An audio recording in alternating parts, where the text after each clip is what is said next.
बच्चों, कैसे हो आप। स्वागत है आपका प्रथम क्लासेस यूट्यूब चैनल में।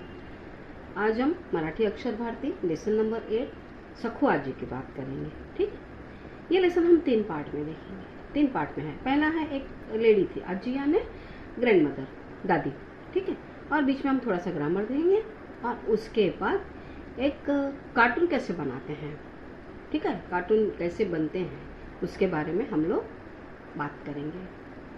स्वागत आहे मुलांनो तुमचा प्रथम क्लासेस यूट्यूब चॅनलमध्ये। आपण आज मराठी अक्षर भारती इत्या 9वी लेसन नंबर 8 सखू आजीबद्दल बोलणार आहोत। हा लेसन आपण 3 पार्ट मध्ये बघूया। सुरुवातीला सखू आजीबद्दल बोलू, त्याच्यानंतर थोडंसं ग्रामर आणि त्याच्यानंतर व्यंगचित्र। ठीक आहे, ह्याच्याबद्दल आपण बोलूया। सखू आजी किसने लिखा है?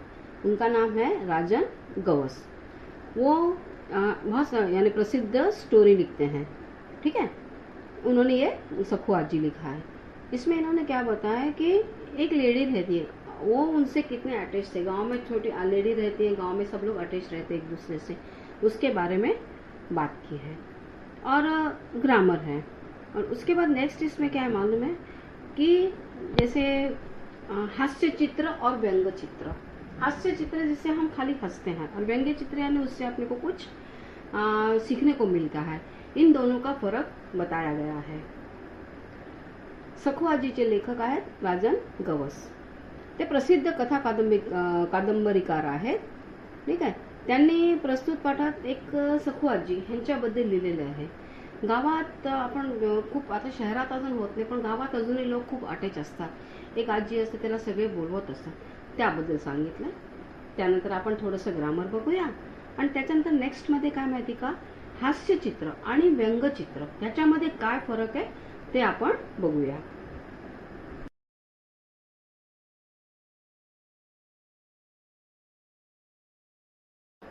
लेसन के स्टार्टिंग में ऐसा ही बोला गया है कि सखू आजी की डेथ हो जाती है। ये सुन के लेखक को बहुत हर्ट होता है और वो उनकी यादों में चले जाते हैं, क्योंकि वो उनके कास्ट की नहीं थी, ना उनके रिलेटिव्स थी, कुछ भी नहीं थी, तो भी उनको बहुत फील होता है। क्योंकि गांव में कैसा रहता है बच्चों कि एक छोटा सा गांव रहता है, सब एक दूसरे को पहचानते रहते हैं, तो आते जाते सब लोग एक दूसरे से बात करते रहते हैं। कोई भी कहीं जाता रहा तो बड़ा बुजुर्ग पूछेगा, अरे बच्चे कहाँ जा रहे हो अकेले, ऐसा। ठीक है, तो वहाँ लोग रिलेटिव नहीं रहे तो भी रिलेटिव से ज़्यादा अटैच हो जाते हैं। उनकी एज क्या थी मालूम है जब उनकी डेथ हो गई तब 90। और उनका उन्होंने ऐसे वर्णन किया है लेखक ने कि हाथ में लकड़ी और ऐसे एज हो गई थी तो उनका ऐसा शरीर थोड़ा सा बैंड हो गया था, यानी वो कमर से थोड़ी झुक गई थी और मुंह पे बहुत सारी झुर्रियाँ। ठीक है, एज की वजह से। तो इतना एज होने के बाद भी उनकी खासियत क्या थी मालूम है कि उनका है ना बोलने की कला बहुत अच्छी थी। वो बहुत अच्छे बोलते थे, उनके अंदर नॉलेज भी बहुत था। नॉर्मल भी कोई कुछ बात करता था ना तो वो जब जवाब देती थी तो जैसे वो पोयम बोल रही ऐसे निकलता था। वो जानबूझ के नहीं करती थी, उनकी भाषा ही ऐसी थी कि जैसे कोई कुछ भी पूछता था तो उसका जवाब वो देती थी, तो जैसे वो पोयम में जवाब दे रही है ऐसा लगता था। ठीक है, सुरुवातीला धड्याच्या सुरुवातीला आपल्याला सांगितलं आहे की सखू आजी वारली आहे। ठीक आहे, तेव्हा लेखकाला खूप त्रास होतो। सखू आजी त्यांच्या जातातली नव्हती, पातातली नव्हती, काही नव्हती, त्यांची संबंधी पण नव्हती, पण त्यांना खूप ते दुखावले जातात।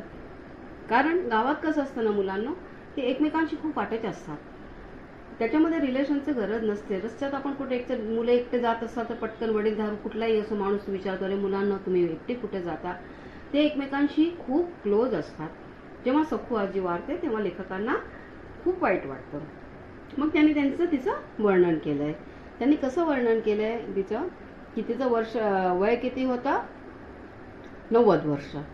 ठीक आहे, आणि तिचं हातात एक काठी असायची आणि तिचं काय झालेलं, वाकून कमान झालेलं शरीर होतं आणि सुरकुत याने तिचा भरलेला चेहरा असायचा। ठीक आहे, आणि त्याच्यानंतर तरी तिच्याकडे, आणि अशी जरी असली ती गावात राहत असली, ती शिकलेली नव्हती तर तिच्याकडे अफाट ज्ञान होतं आणि तिच्याकडे गावातील लोकांना एकत्र बांधून ठेवण्याची ऊर्जा होती। तिचं म्हणणं सगळे ऐकायचे. हा, कोणी समजा कुठे विचारलं, आजी कुठे चाललीस, तर ती लगेच उत्तर द्यायची, कुठे जातेस बाबा, म्हातार माणूस हाड गेली वाड्यात, बघ माझ्या मड्याला, बघा माझ्या मड्याला. याने म्हणजे तिला कोणीही काही विचारलं तर तिच्या आपोआप तिच्या तोंडातून कविता बाहेर पडायची. ती मुद्दाम तशी नाही करायची, पण ती जे बोलायची ना त्याच्यात जणू काय ती कविताच बोलते असं सगळ्यांना वाटायचं.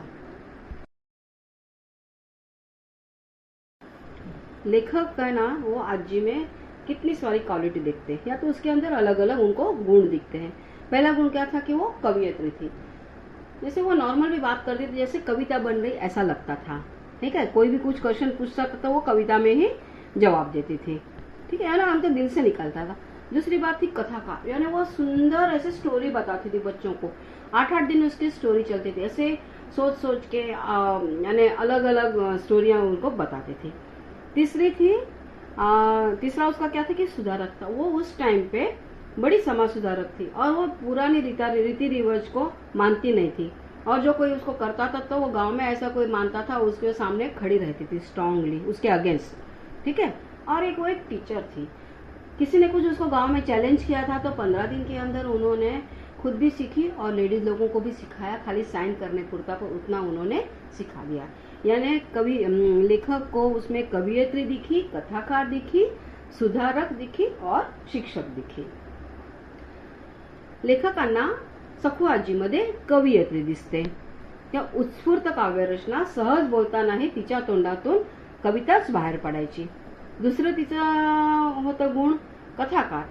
आठवडा चालणाऱ्या सरस दंतकथा शब्दावर आणि अभिनयावर अशी पकड की ऐकणाऱ्याला ती खरेच वाटे. तिसरं आहे शिक्षक. प्रौढ साक्षरतेची खंबीर पुरस्कर्ती, स्वतः शिकून संपूर्ण गावाला साक्षर करण्याची तिनं जिद्द होती. आणि चौथं आहे सुधारक. गावातल्या जुनाट रूढी आणि पुरुषी वर्चस्वाला थेट आव्हान देणारी तिची निडर वृत्ती होती. हे गुण लेखकाला सखू आजीमध्ये दिसले होते.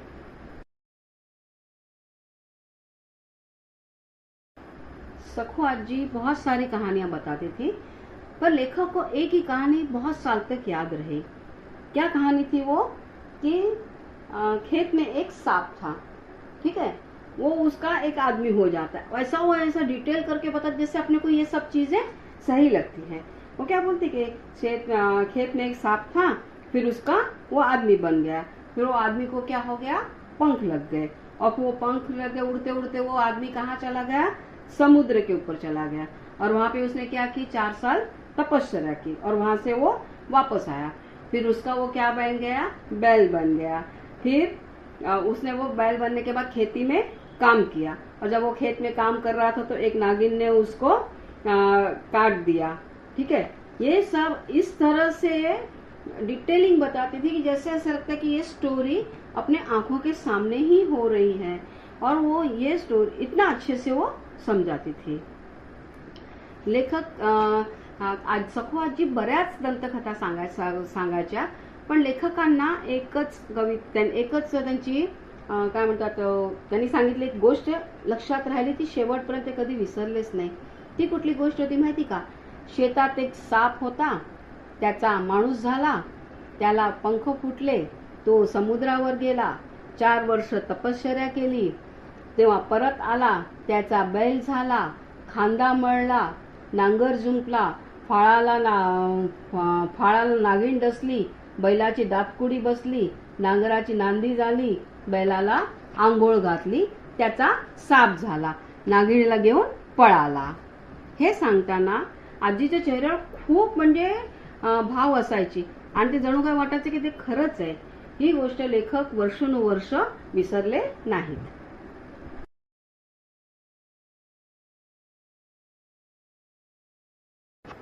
सखू आजी गांव के हर फंक्शन में रहती थी. किसका नामकरण रहता था, किसकी शादी रहती थी, किसी की डेथ हो जाती थी, तो वो हर जगह जाती थी, और उसको सब नॉलेज था, और वो जो कहती थी वो सब लोग मानते थे क्योंकि वो सही बताती थी. और जेंट्स के साथ में कैसे बात करने का उसको पता था, और खुद को क्या पता है, खुद को क्या पसंद है, वो स्पष्ट सबको बोलती थी, क्लियरली सबको बोलती थी। एक बार एक गांव के एक छोटे से बच्चे से कुछ गलती हो गई, तो पंच बैठा, यानी पहले तो ऐसे गांव के 5 लोग बैठे थे, उसको पंच बोला जाता है छोटे गांव में। हाँ, और उन्होंने क्या सोचा कि इसको शिक्षा करेंगे। तब वो बोली कि एक छोटा सा बच्चा शिक्षा करता है, हाँ, अपने पैर पे गंदगी कर देता है, तो उसको हम क्या पैर ही काट देते हैं क्या? उसकी गलती हो गई, वो माफी मांग रहा है, तो उसको शिक्षा करना जरूरी नहीं है। ऐसा वो उन्होंने सबको बोला और सबको उसकी बात माननी पड़ती थी। आजी, सखू आजी गावातल्या कुणाच्याही बारशाला, लग्नाला, मयताला हटकून पुढं असायची. सगळी तिचे म्हणण्यानुसार चालायचे. तिच्या शब्दाला सगळे मान द्यायचे. तिला व्यवहार ज्ञान होतं. एकदा एका गावात एका मुलाची चूक झाली आणि त्याच्यामुळे ते गावचे पंच त्याला शिक्षा द्यायला निघाले. तेव्हा सखू आजींनी परखडपणे सांगितलं की पोरगं मांडीवर घाण करतं म्हणून मांडी कापता होय गा, असं त्यांनी जोरात बोलून पंचांची बोलती बंद केली आणि मुलाचे प्राण वाचवले. म्हणजे स्वतःचे मत तिला परखडपणे मांडण्याची सवय होती.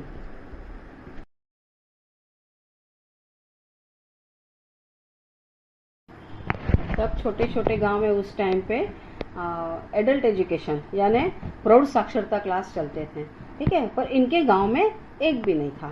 तो एक बार ये आजी ने क्या क्या मालूम है, लेखक के घर पे गई और बोलती है, क्या रे बेटा तू कितना सीखा है, तो तू क्या क्या सीखता है वो जरा हमको सिखा। इस तरह गांव के लेडीज लोगों के लेके लेखक के पास गई और उसके पास ही सीखी। और उसने खाली वो सबको सीखो ऐसा नहीं बोला, सबसे पहले खुद सीखी। 15 दिन के अंदर 90 एज में वो 15 दिन के अंदर लिखना सीखी और गांव की लेडीज थी उनको भी सिखाया। और उसके बाद गांव का जो सरपंच रहता है ना, उसको भी सही करने भी नहीं आती थी, तो 8 दिन के अंदर उसको भी सही करना सिखाया, ठीक है। और गांव का एक लड़का पहला लड़का पुलिस हो गया। और जब वो गांव में आया तो ऐसे बड़े लोग आपकी मम्मी भी आपकी नजर उतारती है ना, वैसे उसने उसकी नजर उतारी और उसके बाद उसको दही शक्कर से उसका मुंह मिटा के आया। यानी वो लोगों को खाली बोलती नहीं थी, पहले खुद करती थी, पहले खुद पढ़ी लिखी, बाद में गांव की जितनी लेडीज थी उनको पढ़ाया लिखाया।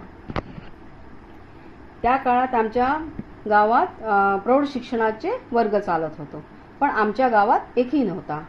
तेव्हा सखू आजी माझ्या घरी आली आणि सगळ्यांसमोर पटकन बोलली, अरे आमचा मुलगा काय काय शिकलं, तू शिकव की आम्हाला दुसऱ्या शिक्षकाची काय गरज आहे। असं म्हणून ती आमच्या घरात शिकायला लागली। वयाच्या 90व्या वर्षी ती 15 दिवसात शिकली। सगळ्यांना गावात आणि त्याच्याबरोबर ती गावाच्या बायकांनाही शिकवत सुटली। आणि सरपंच पण अंगठेवाले होते, म्हणजे सरपंच त्यांना सही देखील करता येत नव्हती, तर 8 दिवसात त्यांना सही करायला शिकवली। गावात पहिला तरुण पोलीस झाल्यावर त्याची दृष्टी काढली आणि त्याला त्याच्या दही साखरेने त्याचं तोंड गोड केलं। म्हणजे आजीसाठी गाव म्हणजे गोतावळ म्हणजे तिचे रिलेटिव्ह होते। द्वंद्व समास किसे बोलते हैं? पहला शब्द और दूसरा शब्द, इन दोनों को सेम महत्व का रहता है, ये दोनों शब्द समान महत्व के रहते हैं, इंपॉर्टेंट रहते हैं, उसको द्वंद्व समास बोलते हैं। आई प्लस वडील, आई वडील, ये दोनों इसमें दोनों को समान महत्व है। द्वंद्व समास कशाला म्हणतात? ज्या समासात दोन्ही पदे अर्थदृष्ट्या प्रधान म्हणजे समान महत्वाचे असतात त्याला द्वंद्व समास म्हणतात, ठीक आहे। ह्याच्या आई प्लस वडील, ह्याच्यामध्ये आई वडील हे समान महत्वाचे आहेत। द्वंद्व समास के 3 प्रकार है, इतरेतर द्वंद्व, वैकल्पिक द्वंद्व और समाहार द्वंद्व। इतरेतर द्वंद्व में आणि और व ये समुच्चय बोधक अव्यय आता है। एग्जाम्पल के लिए कृष्णार्जुन, कृष्ण आणि अर्जुन। दूसरे में है वैकल्पिक द्वंद्व में किंवा अथवा ये आता है, जैसे खरे खोटे, तो खरे किंवा खोटे। और तीसरा है समाहार द्वंद्व, जिसमें उसके जैसे ही सेम रहता है, जैसे भाजी पाला व तत्सम वस्तु, यानी उसके जैसा ही दूसरी वस्तु रहती है, इसको बोलते हैं समाहार द्वंद्व। द्वंद्व समासाचे 3 प्रकार आहेत, इतरेतर द्वंद्व, वैकल्पिक द्वंद्व आणि समाहार द्वंद्व। इतरेतर द्वंद्व मध्ये विग्रह आणि व या समुच्चयबोधक अव्ययाने बनतं। उदाहरण आहे कृष्ण अर्जुन, कृष्ण आणि अर्जुन। वैकल्पिक द्वंद्व मध्ये विग्रह काय असतं, किंवा अथवा या विकल्पबोधक अव्ययाने जोडलेलं असतं। उदाहरण खरे खोटे, खरे किंवा खोटे। आणि समाहार द्वंद्व मध्ये विग्रह काय असतो, पदांचा अर्थ व त्याच जातीच्या इतर वस्तू यांचा समावेश होतो। उदाहरण भाजीपाला, भाजीपाला व तत्सम वस्तू।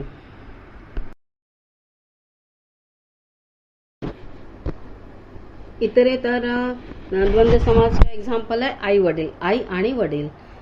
सामायिक शब्द वैकल्पिक द्वंद्व समास है पाप किंवा पुण्य।